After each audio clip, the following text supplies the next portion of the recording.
आज जरूरत है आप सबको कि ये चीज को जागरूक करने की, क्योंकि अब समय आ गया है। अगर नहीं आया तो ये समझ लो आप लोग सब कुछ गवा के भी कुछ नहीं पा पाओगे। ये डेड बॉडियां सड़कों पे ही रह जाएंगी और कहीं पर भी इलाज, कहीं पर भी कुछ नहीं हो पाएगा। मेरा आप सबसे निवेदन है कि ये जो आज की लड़ाई है वो मेरी लड़ाई, मैं अपनी लड़ाई लेके चल रहा हूं, क्योंकि हर बंदा मेरा परिवार है। मैं उसके लिए लड़ता रहूंगा और लड़ता हूं, क्योंकि मुझे कोई लालच नहीं है, ना मैंने सत्ता में जाना, ना मैंने एमपी बनना, ना एमएलए बनना। मुझे एक ही होता है, मेरे हर बंदे को उसका जो हक है वो मिले, चाहे वो मेडिकल में हो, चाहे शिक्षा में हो, या किसी प्रकार का भी हो। आज जरूरत किस प्रकार की हो चुकी है कि हम इतने बेबस हो चुके हैं कि डर बैठ गया हुआ है कि हमारे घर को किसी को कुछ जरा सा भी बुखार हो जाता है, हाय हॉस्पिटल में हमें जगह मिलेगी कि नहीं मिलेगी, हाय किसी रिश्तेदार से पूछ लो कोई उसका सोर्स है कि नहीं है, कोई दोस्त से पूछ लो उसका सोर्स है कि नहीं है। कहां से कौन सोर्स लाएगा, कहां से लाएगा?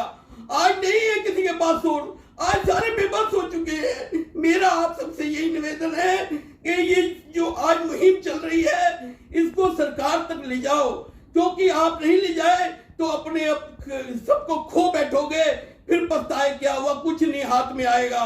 तो मेरा आज जो लाइव करने का मकसद था कि सब मेरी तरफ काफी फोन आ जाते हैं मुझे कि पम्मा जी आप कुछ करो, किसी हॉस्पिटल में करा दो, किसी वेंटिलेटर दवा दो, कहीं पर कोई दवाई की अरेंज करा दो, पर मैं क्या करूं, मेरे हाथ में क्या है, मुझे ये नहीं समझ आ रहा कि हर बंदा कहते कोई नेता फोन नहीं उठा रहा, कोई डॉक्टर फोन नहीं उठा रहा। आप करोगे तो आपकी आवाज सुनी जाएगी, आप करोगे तो आपकी, मैं कहां तक आवाज दूं? एक घर हो तो आवाज भी दूं, यहाँ पर तो सुबह से शाम तक 100 घरों के फोन आ जाते, कौन कौन मेरी बात सुनेगा, कौन कौन डॉक्टर मेरी बात सुनेगा? ना मैं मंत्री हूं, ना मैं संतरी हूं, मैं तो एक छोटा सा इंसान हूं जो आंदोलनकारी हूं, लोगों की आवाज उठाता रहता हूं। इसलिए मेरा आपसे सबसे निवेदन है कि आप सब इस लड़ाई में शामिल होइए। ये लड़ाई आपके ट्विटर से लड़ी जाएगी, आपके फेसबुक से लड़ी जाएगी। फालतू के message good morning good afternoon छोड़ दीजिए, बस सरकार से ये मांग कीजिए हमारे लिए ऑक्सीजन का इंतजाम कीजिए,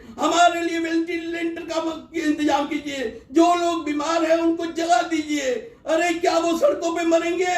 क्या वो हमारे जो सामने हमारे घर के जो लोग हैं वो हमारे हाथों में चले जाएंगे, हम कुछ नहीं कर पाएंगे उनके लिए?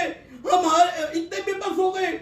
अरे आज जरूरत है, आज आपको सभी राजनीतिक पार्टियों, सभी धर्मों को पीछे रखकर एक लड़ाई लड़नी पड़ेगी। वो इंसानियत की लड़ाई है कि इंसान को बचा लोगे तो आपकी सबसे बड़ी लड़ाई है। ये चुनाव हम बाद में लड़ लेंगे, हम राजनीतिक पार्टियां बाद में लड़ लेंगी, मगर अगर घर का कोई खो गया तो फिर किससे लड़ोगे, किससे बात करोगे, कौन ढूंढेगा आपको, कौन आपसे बात करेगा?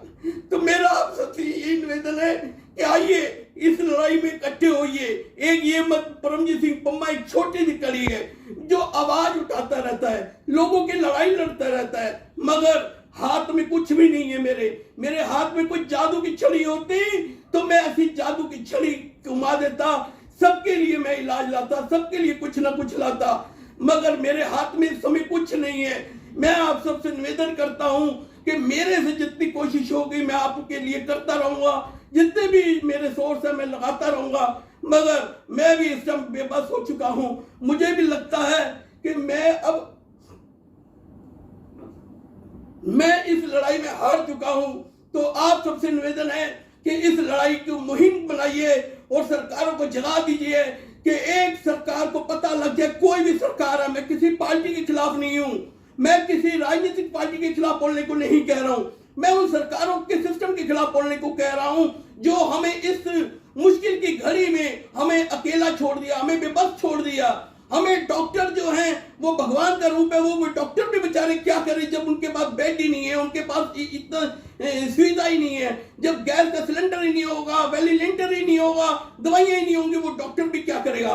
अरे जो लोग इस प्रकार की ब्लैकमेलिंग कर रहे हैं, इस प्रकार उनके ऊपर कार्रवाई क्यों नहीं की जा रही?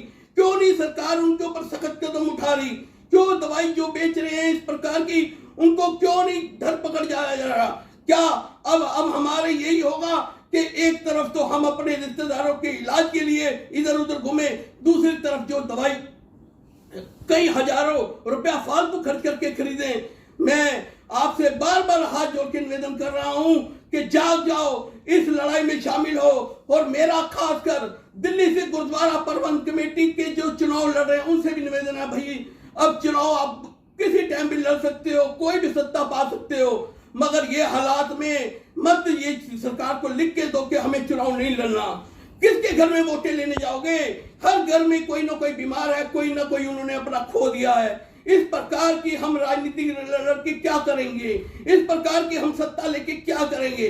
सेवा करनी है हम और कई जगह कर लेंगे, सब कुछ कर लेंगे। आज जरूरत है आप सबको इस लड़ाई में शामिल होने की, और ये लड़ाई आप सबकी लड़ाई बन चुकी है, देश की लड़ाई बन चुकी है। अगर आपने किसी की भी जिंदगी बचा ली तो आपका जिंदगी का सबसे बड़ा पुण्य होगा, आपका जिंदगी का सबसे बड़ी वो ताकत होगी।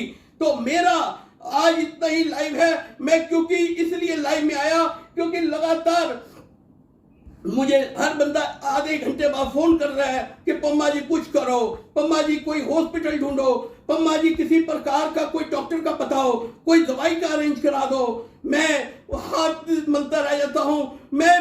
उनकी जब पता लगता है वो बंदा हमारे हाथ से निकल गया तो मुझे लगता है कि मैं उसके लिए कुछ नहीं कर पाया।